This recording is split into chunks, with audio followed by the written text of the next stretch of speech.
अस्सलाम वालेकुम। Engineer Nasir engineer online YouTube channel में आपके सामने हाज़िर है। दोस्तों, कुछ दिन पहले मैंने अपने फेसबुक पेज पे और व्हाट्सएप स्टेटस पे कुछ मॉडर्न टेक्नोलॉजी जिसको हम रिस्पॉन्सिव ड्रिप इरिगेशन सिस्टम कहते हैं उसकी कुछ डिटेल डाली थी। तो कुछ दोस्तों ने इसरार किया कि इस पर बाकायदा एक वीडियो बनाई जाए और एक्सप्लेन किया जाए कि बेसिकली ये है क्या।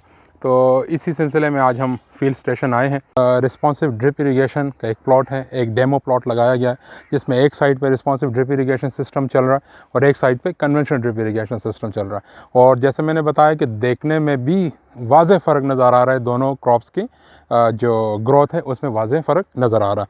अब पॉइंट ये है कि ये कन्वेंशनल ड्रिप इरिगेशन से डिफरेंट कैसे है। तो इसमें जो मेन चीज़ है वो ये है कि ड्रिप इरिगेशन सिस्टम में हमें देखना पड़ता है कि ज़मीन वतर में है या नहीं। अगर नहीं है तो पानी लगाओ, अगर वतर में है तो पानी ना लगाओ, नंबर 1। नंबर 2, ड्रिप इरिगेशन की प्रॉब्लम जो उसके साथ एसोसिएटेड है वो ये है कि अगर आपने फॉर एग्ज़ाम्पल प्याज लगाया है एक साइड पे और दूसरे साइड पे कोई और सब्ज़ी है, तो हर सब्ज़ी के लिए अलग से जोन बनाने पड़ते हैं, अलग से वाल लगाना पड़ता है, क्योंकि हर सब्ज़ी की जो रिक्वायरमेंट है वो डिफरेंट होती है। अब रिस्पॉन्सिव ड्रिप इरिगेशन में क्या फ़ायदा है कि आपने फॉर एग्ज़ाम्पल सब्ज़ी में जो मर्ज़ी सब्ज़ी लगानी है इंटरलिंक लगा दें, उसको इंटरक्रॉपिंग कर लें, लाइन टू लाइन कर लें, आपको कोई जोनिंग करने की ज़रूरत नहीं है। उसकी वजह यह है कि ये जो रिस्पॉन्सिव ड्रिप इरिगेशन सिस्टम है इसके अंदर जो ट्यूबिंग यूज़ होती है वो कुछ ऐसे है कि ये ज़मीन को मॉनिटर नहीं करता, बल्कि ये प्लांट के सेंसर्स को मॉनिटर करता है। प्लांट जब उसको प्यास लगती है और वो पानी पीना चाह रहा होता है तो वो एक ख़ास किस्म का जो केमिकल है वो रिलीज़ करता है उसके रूट्स। ये जो ट्यूब है उस केमिकल को सेंस करता है और जैसे ही इसको केमिकल सेंस होता है जो इसके अंदर का केमिकल है वो दोनों रिएक्ट करते हैं, जिसके नतीजे में जो इस ट्यूब के अंदर microbial billion of microbial pores हैं, यानी जो माइक्रोस्कोपिक सुराख हैं जो आम आंख से नज़र नहीं आते, वो खुल जाते हैं और पानी देना शुरू हो जाता है। पौधा अपनी मर्ज़ी से पानी पीता है। फिर जैसे ही पौधा जो है वो अपनी रिक्वायरमेंट पूरी कर चुका होता है तो वो जो सिक्रीशन उसका जो केमिकल वो रिलीज़ कर रहा है वो रिलीज़ करना बंद कर देता है, और जैसे ही बंद करता है केमिकल रिएक्शन स्टॉप होता है तो वो जितने भी सुराख हैं वो दोबारा से बंद हो जाते हैं। अब मैं आपको जैसे यहाँ पे दिखा रहा हूँ, ये आप देख सकते हैं, ये माइक्रो ट्यूबिंग है जिसको हम रिस्पॉन्सिव ड्रिप इरिगेशन ट्यूब कहते हैं। ये आपके सामने है, आप देख सकते हैं कि यहाँ से पानी कोई नहीं गिर रहा। यहाँ पे अगर इसमें सुराख हैं जो जैसे कि हैं, लेकिन इसमें से पानी गिर कोई नहीं रहा। उसकी वजह यह है कि ये यहाँ पर रूट्स के जो केमिकल जो रूट्स निकालता है वो जब यहाँ आके रिएक्ट करेंगे तो उसके बाद ये सुराख खुलेंगे और ये पानी रूट्स को पहुँचाना शुरू कर देगा। जैसे कि अब आप देख सकते हैं, ये देखें यहाँ पे चूँकि रूटिंग सिस्टम है तो यहाँ पे आप देखें ये पानी लगा हुआ है, ज़मीन वतर में है। इसमें जो एक बहुत डिसएडवांटेज है वो ये है कि इसको धूप में नहीं रखा जा सकता। अगर आप इसको धूप में रखेंगे तो ये यूवी रेजिस्टेंट नहीं, इसका केमिकल वो ख़राब हो जाएगा और ये काम करना छोड़ देगा। तो ये इसकी सबसे बड़ी लिमिटेशन जो मेरे नज़दीक है। जाहिर सी बात है इस पर इस वक्त रिसर्च हो रही है और रिसर्च के बाद ही इसमें फ़ाइनल बातें होंगी, लेकिन जो अपेरेंटली नज़र आ रही हैं चीज़ें वो ये हैं कि यहाँ पर इसको अंडर ग्राउंड रखना पड़ता है हर सूरत, और यही वजह है कि ये एक लिमिटिंग फैक्टर होगा इस चीज़ के कामयाब होने में कि इसकी कामयाबी का रेशो क्या बनता है। तो उसमें जो सबसे इम्पोर्टेंट और क्रिटिकल पॉइंट होगा वो ये होगा कि ड्यूरिंग इंस्टॉलेशन भी आपने इसको ऐसे तरीके से इंस्टॉल करना होगा कि इस पर कम से कम धूप लगे। तो ये very important, this is very important. और ये आप देख सकते हैं कि ये पौधे इसके इर्द गिर्द हैं। यहाँ पर जो इस पौधे का जो रूटिंग सिस्टम है वो आप देखें, ये देखें इसका रूटिंग। आप यहाँ से अंदाज़ा लगा सकते हैं कि इसके जो रूट्स हैं बिल्कुल बारीक रूट्स हैं, ये देखें, और ये रूट्स ट्रेवल करेंगे टुवर्ड्स दिस ट्यूब और वहाँ से फिर ये जो पानी है, मॉइस्चर है, वो जो इसके केमिकल रिलीज़ होगा उसके थ्रू पानी आएगा। अब देखें बड़े हेयर लाइक इसके जो है ना नियर विसिनिटी में इसके रूट्स हैं, और ये इस बात की इंडिकेशन है कि इसको बड़े जो है ना मुनासिब तरीके से इसको पानी मिल रहा है, नियर विसिनिटी में मिल रहा है। दैट्स वाई कि ये ज़्यादा दूर तक ग्रो करने की कोशिश नहीं कर रहा, बल्कि इसको करीब से ही पानी मिल रहा है। तो ये आप देख सकते हैं, ये इसका मेन एक रिस्पॉन्सिव ड्रिप इरिगेशन का एक मेन एडवांटेज था। मैं रिपीट करता हूँ कि इसके अंदर जो माइक्रोबियल सुराख हैं वो सिर्फ उस सूरत में खुलते हैं जब पौधा केमिकल रिलीज़ करता है और वो केमिकल इस ट्यूब के अंदर जो केमिकल है उसका रिएक्ट करता है, तब जाके वो पोर्स खुलते हैं। और जैसे ही पौधा वो केमिकल निकालना बंद करेगा वो पोर्स दोबारा से बंद हो जाएंगे। तो दैट्स वाई कि ये देखने में अपेरेंटली, अगर हम आज ही इसको देख के कोई डिसीजन करना चाहें तो फसल बहुत अच्छी है और जो इसके जो मामलात हैं वो बड़े बेहतरीन हैं कि कोई वाल्व की ज़रूरत नहीं है, कोई बड़ी इंजीनियरिंग इसमें इन्वॉल्व नहीं है ड्यूरिंग इंस्टॉलेशन या डिज़ाइन, कोई लंबी चौड़ी इंजीनियरिंग इन्वॉल्व नहीं है। अलबत्ता ये जो यूवी रेजिस्टेंट नहीं है और धूप में ख़राब होने का ख़दशा रहता है, ये एक लिमिटिंग फैक्टर इसके लिए हो सकता है। और एज़ कम जहाँ तक इसके कॉस्ट का ताल्लुक है तो अभी चूँकि कॉस्ट एनालिसिस की नहीं हुई, द रीज़न इज़ कि ये अंडर ट्रायल है। जब ये ट्रायल कंप्लीट होंगे उसके बाद इसकी कॉस्ट एनालिसिस होगी और इंशाल्लाह गाय बगाहे हम आपके साथ ये सिस्टम दोबारा से शेयर करते रहेंगे और मज़ीद डिटेल हम यहाँ के एक्सपर्ट से जानेंगे। तो अभी आपकी मुलाकात कराते हैं जनाब इंजीनियर ज़फ़र इस्लाम दावर साहब से और वो अभी इन चीज़ों को एक्सप्लेन करेंगे आपके लिए। बिस्मिल्लाहिर्रहमानिर्रहीम। मैं ज़फ़र इस्लाम इस फील्ड स्टेशन का इंचार्ज हूँ और यहाँ पे हम इरिगेशन के हवाले से मुख्तलिफ़ टेक्नोलॉजीज़ को डिमॉन्स्ट्रेट करते हैं और फार्मर की और जो ऑफिशियल्स है या जो स्टाफ है उनकी हम यहाँ पे ट्रेनिंग भी करते हैं और उनको बताते भी रहते हैं। तो जितनी भी इरिगेशन की मुख्तलिफ़ टेक्नोलॉजीज़ हैं वो हमने यहाँ पे डिमॉन्स्ट्रेट की है। ज़्यादातर काम हमारा drip irrigation system, sprinkler irrigation systems पे है। तो अभी रिसेंटली हमने ड्रिप इरिगेशन सिस्टम में एक RDI responsive drip irrigation system जिसको बोलते हैं ग्रो स्ट्रीम ट्यूबिंग, वो हमने इंस्टॉल की है वेजिटेबल पे भी और आर्चर्ड पे भी। तो दोनों की हमने यहाँ पे डिमॉन्स्ट्रेशन की है। वेजिटेबल के लिए जो ग्रो स्ट्रीम लाइनिंग है वो 6 से 8 इंच की डेप्थ पे हम करते हैं और उस पे ऊपर वेजिटेबल लगाते हैं। और जो बाग में ऑर्चर्ड के लिए जो हम करते हैं, बाग में मुख्तलिफ मतलब आपके पौधे हैं, जिस तरह अब यहाँ पे हमने माल्टे के सिट्रस पे की है, तो उसकी जो डेप्थ है वो 6 इंच से लेकर 18 इंच की डेप्थ पे हमने इसको लगाया है, ताकि जो प्राइमरी का जो सेकेंडरी या टर्शरी रूट है जो खुराक लेता है वो इसी डेप्थ से ही लेता है। लिहाजा हमने इसमें उस डेप्थ रूट में उसके रूट के हिसाब से हमने यहाँ पे उसको इंस्टॉल किया है। ये आपको 2 टैंक नज़र आ रहे हैं, प्लास्टिक के टैंक है, 400 गैलन के हैं।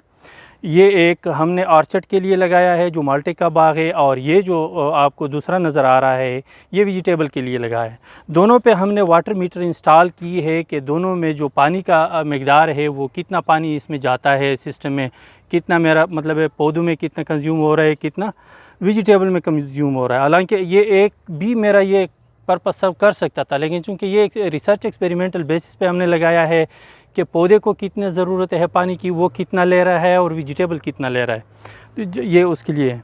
ये जो आपको नज़र आ रहा है ये प्रेशर रेगुलेटर है, ठीक है, और ये प्रेशर गेज है। 5 PSI का प्रेशर गेज हमने इस पे लगाया है, जो इस सिस्टम के लिए 2 PSI प्रेशर होना ज़रूरी है इस ग्रो स्ट्रीम में, जो जिसमें पानी हम इस्तेमाल करते हैं उसके लिए 2 PSI। और ये प्रेशर रेगुलेटर है, अगर प्रेशर ज़्यादा है तो हम इसको कंट्रोल करके उसको 2 PSI पे ले आते हैं।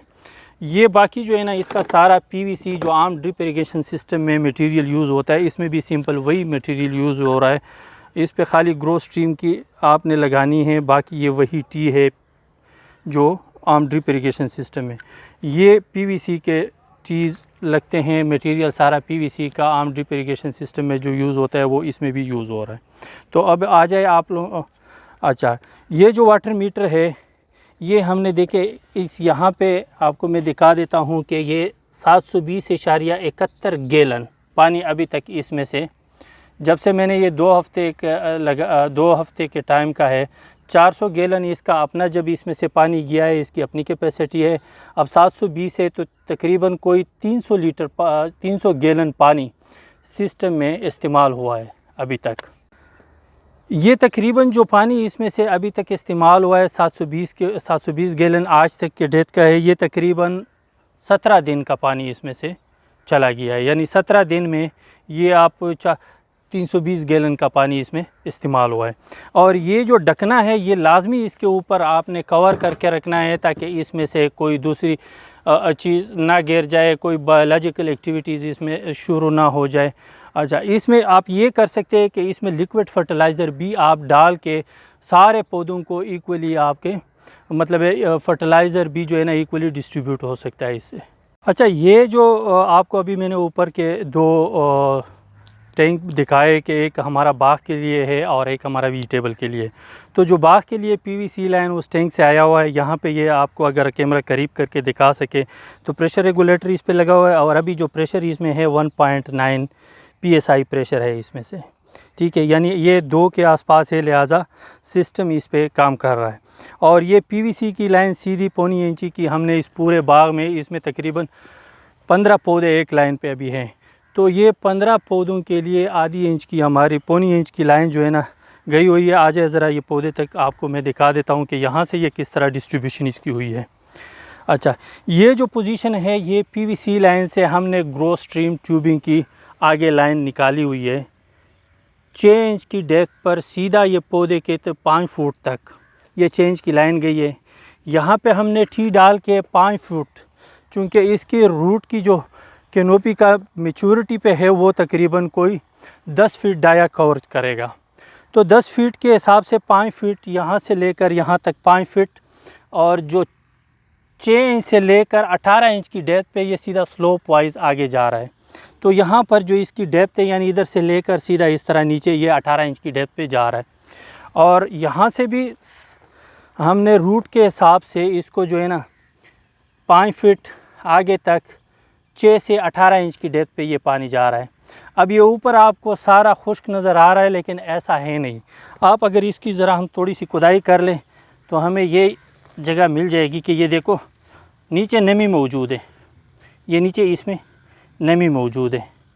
तो प्लांट की जो रूट है वो ख़ुद उस सेंसर की वजह से, चूँकि प्लांट ज़ाहिरी बात है रूट हमेशा जहाँ पे पानी मौजूद होगा उस तरफ प्लांट का रूट जाएगा, वहाँ से वो खुराक उठाएगा।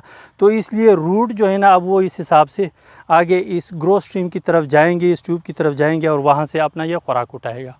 तो अभी ये जो ट्रायल है हमारा ये बाग पे लगा हुआ है, सब्ज़ी के ऊपर लगा हुआ है। इसके अभी ये 2 हफ़्ते हो गए, तीसरा हफ़्ता अभी स्टार्ट होने वाला है इसका, तो बल्कि स्टार्ट हो गया है। तो इस पे हम देखते हैं कि रिज़ल्ट ये कैसे दे रहा है। रिज़ल्ट अभी बाकी है, लेकिन जो वेजिटेबल पे है वो बहुत हौसला अफ़ज़ा है। जो फ़िज़िकल अपीयरेंस है वेजिटेबल की वो बहुत बेहतरीन है, और जो पौधों पे है वो तो अब पता चलेगा कि किस तरह है, क्योंकि हम इसकी कंपैरिजन कर रहे हैं सरफेस ड्रिप यानी कन्वेंशनल ड्रिप से, और जो ये ग्रो स्ट्रीम है इन दोनों की हम वो देख रहे हैं। ये जो सब्ज़ी के लिए हमने जो सब्ज़ी के लिए इसकी डेप्थ है वो 4 से 6 इंच की डेप्थ पे हम इसको इंस्टॉल करते हैं, ले करते, और उससे सब्ज़ी डायरेक्ट ख़ुद उसकी जो रूट्स है वो पानी लेता है इस सिस्टम से। अभी चूँकि ये हमारे पास एक्सपेरिमेंटल बेसिस पे लगा हुआ है, तो ये अभी कबल अज़ वक्त है कि कितना पानी इससे इस्तेमाल हुआ, कितना इधर से इस्तेमाल हुआ है। लेकिन इतना फॉर श्योर हूँ कि अभी जितना ये हमारे पास 2 हफ़्ते की अभी वेजिटेबल्स लगी हुई है, तो दोनों की फ़िज़िकल अपीयरेंस से वाज़े फ़र्क अभी हमें नज़र आ रहा है कि जो ग्रो स्ट्रीम पे है वो काफ़ी लश है, उसकी जो रिस्पांस है पौधे का वो काफ़ी मतलब बेहतर नज़र आ रहा है रिस्पेक्ट टू दी कन्वेंशन जो ड्रिप इरिगेशन सिस्टम हमने इस पे लाइन किया हुआ है। तो भला आपने ज़मीन के अंदर इसको बिछाना है, डेप्थ आपने 6 इंच से 8 इंच तक आप लेके जा सकते हैं, इसको रखना है।